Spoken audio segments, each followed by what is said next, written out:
All right, listen carefully. I've got a hugely important tip for you that's going to save your ass in the next natural disaster, EMP attack, grid down scenario, cyber warfare attack, whatever.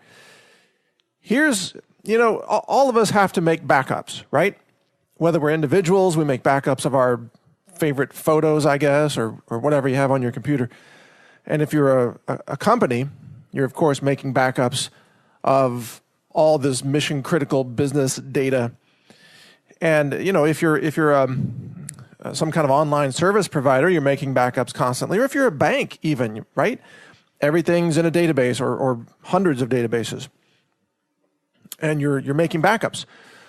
Now, most people are making backups onto magnetic media. Magnetic media includes hard drives and backup tape, and also flash drives or flash SD cards or solid state drives, SSDs, right? Now, all of these devices, oh, and by the way, the point of this talk is that you're making a huge mistake. It's all going to be wiped out. All your backups are going to be gone if there's an EMP attack. It's going to destroy all your data. But I have a solution for you, and that's what I'm going to mention. But let's understand the physics involved here.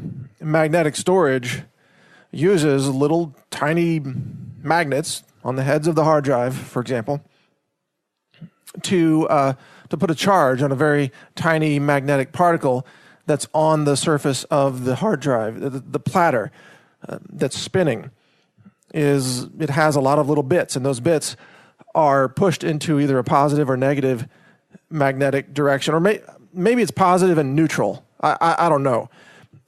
I'm not a hard drive designer, but let's just call it positive or negative. All right, it's a bit, right? And it's changed electromagnetically. Now, the very high storage hard drives that we have today, very high storage density, where one little tiny drive can store, 4 terabytes, which is astonishing. It accomplishes this by having really, really tiny bits. I mean, physically super small, and very, very tiny changes in the electrical polarity of those bits that's being induced by the head, the writing head, and then being read later by the same head reading.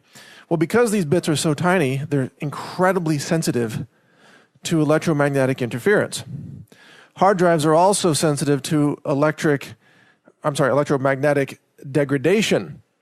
A hard drive just sitting there that's not being scrubbed, as it's called in the industry, will start to lose data bits. Now, I know a lot of people don't think about this. They don't understand that hard drives, if you just put them on the shelf for 5 years and then you try to read the files, you may be missing like 2% of all the bits, which for a lot of files makes them unreadable. So hard drives use what are called parity bits to help reconstruct lost data. This is really part of the low-level hard drive writing and reading protocol.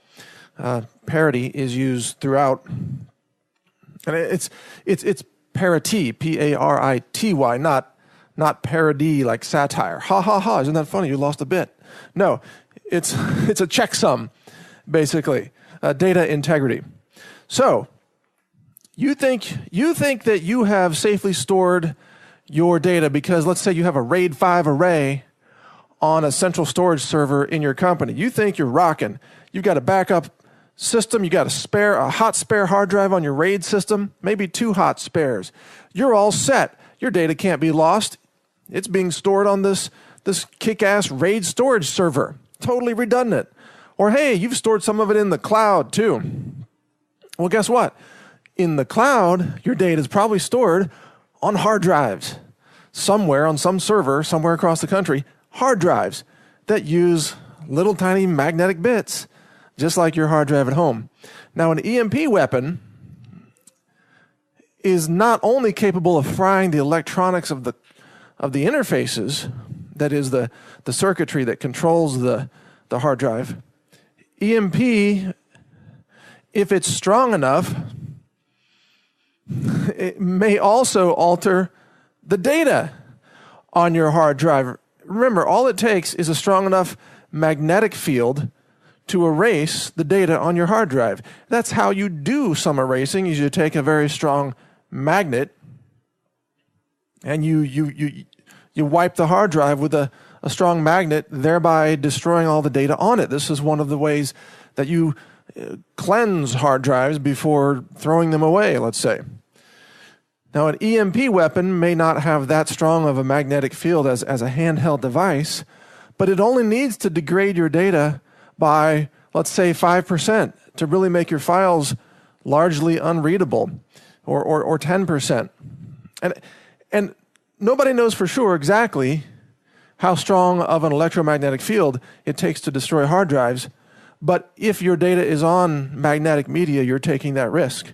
And it's an unknown risk because we don't know exactly what voltage potential is going to be rippling down through the atmosphere in an EMP weapon attack.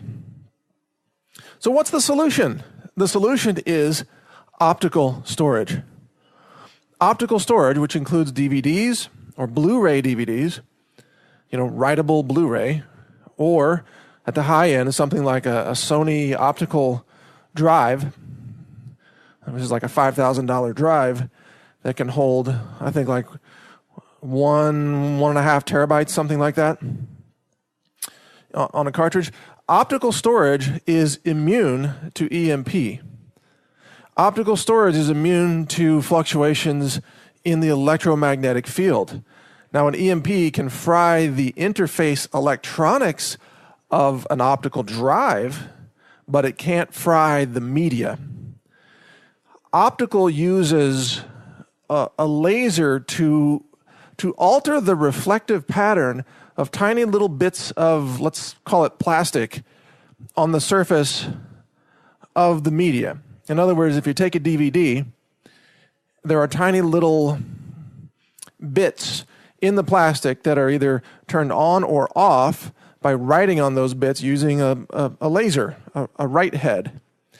And then any kind of reading head can read which bits are on or off because of their reflectance potential in reflecting a laser at a certain wavelength. And that's why Blu-ray is called Blu-ray, because it uses a laser at the wavelength that's typically called blue, which is a smaller wavelength, meaning you have a tighter resolution of bits on the media itself. Now, these drives also use parity bits like we talked about in electromagnetic media, meaning there is some data checksum capability on the optical media as well. But the good news is you can take a Blu-ray disc or a DVD that you've stored all your family photos on, or your business database, or whatever you've stored it on. You can take this and you can throw it in the shower. You can wash it with water. You can get mud on it, wash it off, rinse it off, dry it off, stick it back in. It works. Optical media can survive a flood. It can survive quite a lot of heat, but not obviously melting heat. If you melt it, your data goes with the melting. However, it's quite resistant to heat, but most importantly, it's resistant to EMP and electromagnetic type of attacks. So if you're trying to protect something and you're storing whatever you're trying to protect on electromagnetic media, hard drives, tape, and so on, you're basically screwed in a sufficiently large EMP attack that sets off a strong enough electromagnetic wave to alter hard drive bits. And I don't know how strong that wave has to be. I don't know the exact physics calculation. Maybe someone can offer that. But I know that there is a risk associated with it, and that risk is zero when it comes to optical media. So the simplest thing that you can do, probably your computer right now has a writable Blu-ray drive on it, and you can simply buy write once, or I think rewritable Blu-ray media, and you can start running backups onto that optical media. You can store that media, and that's going to really last a very long time. 10 years, 20 years, easy. Maybe 50 years. Yeah, seriously. Where a hard drive after 50 years, it's garbage. It's useless. If you just write to a hard drive and set it on the shelf, and you try to read that hard drive 50 years later, forget it. Your data's gone. It's just eroded. But optical media, it's all still there. It's all still there. Not a lot of people are thinking about all this. This is one of the things that I do is I have a knack about thinking ahead, looking at the trends, seeing where things are going, solving future problems today. And of course, I'm into preparedness, and my background is in software technology. So this is just an obvious thing that I wanted to share with you because it's something that I do. I store my backups on optical media. I don't trust hard drives, period. And I sure don't trust the cloud. Give me a break. The cloud. They call it the cloud because when something hits the fan, your data just floats away. Bye-bye.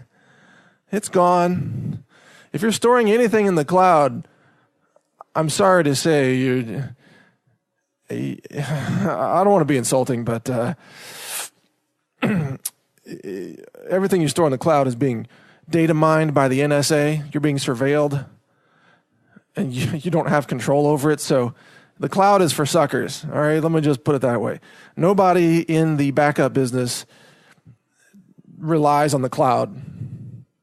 It's a joke, and it's a surveillance nightmare. And it could be one component of a redundant data backup strategy, but it should never be the primary component. It could be like your last ditch backup. And if you're storing in the cloud and you're not encrypting your files before you send them to the cloud, I'm sorry, you're an idiot. Okay, you got to encrypt. If you're not encrypting, you might as well just put all your data on a hard drive and just mail it to the NSA because they're reading everything. Okay, so be smart, be prepared, and learn about optical media, and then find a way to securely store that optical media locally where you can keep it very, very safe, like in a safe. A fireproof safe would be even better. So I hope this is helpful. Thanks for listening. Check out my work at newstarget.com and my other Health Ranger Report podcast at healthrangerreport.com. Check out glitch.news for news about EMP, cyber warfare, and other things. Glitch.news. That's the website. Take care.